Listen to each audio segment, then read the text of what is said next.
Hey, everybody.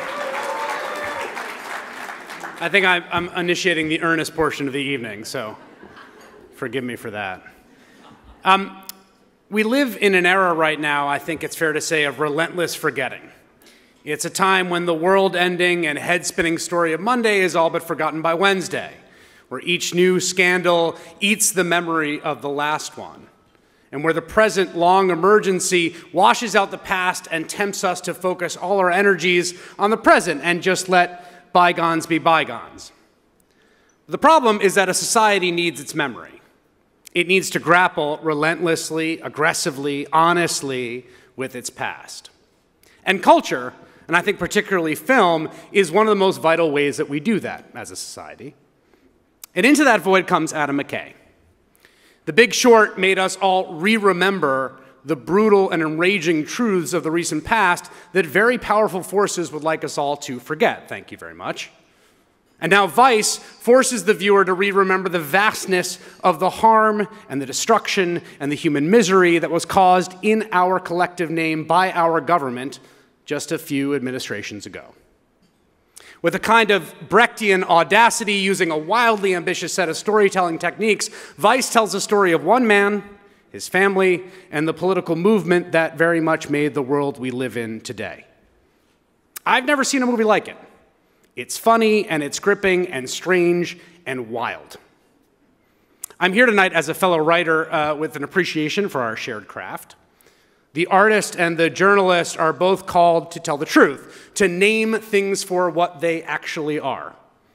George Orwell once said, in a time of universal deceit, telling the truth is a revolutionary act. So our job is to help us all see what it is that is staring us in the face. But in this moment, I actually think it's even harder to see what is just behind us. Adam is an artist ruthlessly committed to making us see what is just behind us, a recent past that so many forces are conspiring to erase. And every single day we see the consequences of letting them get away with that erasure. The Paul Selvin Award is given each year to the WGAW member whose script best embodies the spirit of the constitutional and civil rights and liberties which are indispensable to the survival of free writers everywhere, and to whose defense Paul Selvin committed his professional life. It is my great honor tonight to present this year's award to Adam McKay.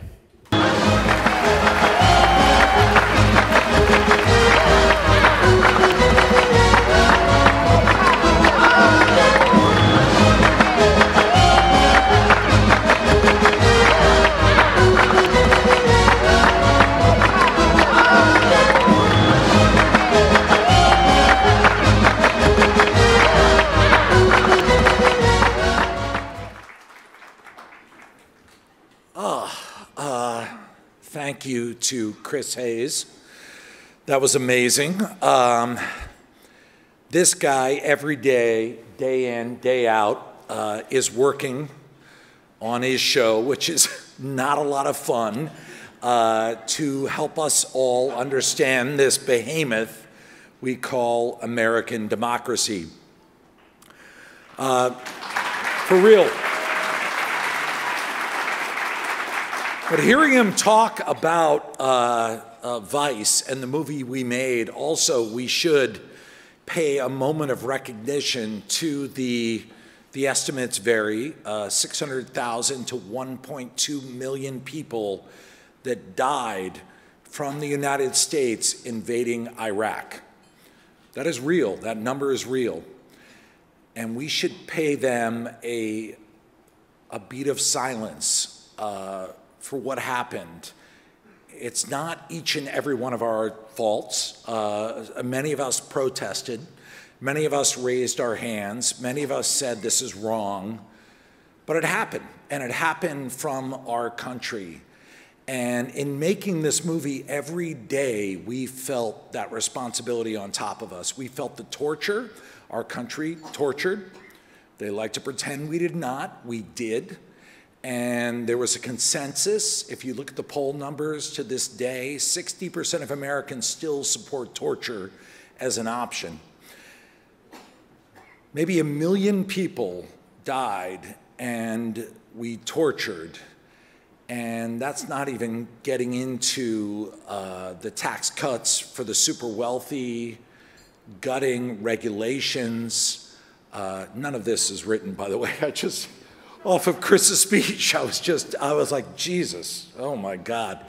And every moment of making this film was like this. Every moment of this film, we felt this responsibility on top of us, that this was a story we were about to sweep under the carpet. And we were going to move on to what an orange goon Donald Trump is. And don't get me wrong, he's an orange goon. He definitely is. And that is Ron Howard right there, by the way, which is awesome, which is awesome. One of the coolest, most talented guys ever, and I love him. That aside, I'm sorry, guy with the crawl, you're lost here at this point. Honestly, I just want to thank, I feel so proud to be part of the Writers Guild right now. I really do. And the work that Paul Selvin did for freedom of speech, and for all of us to have health care, and for unions, because that's the good part of America. It really is.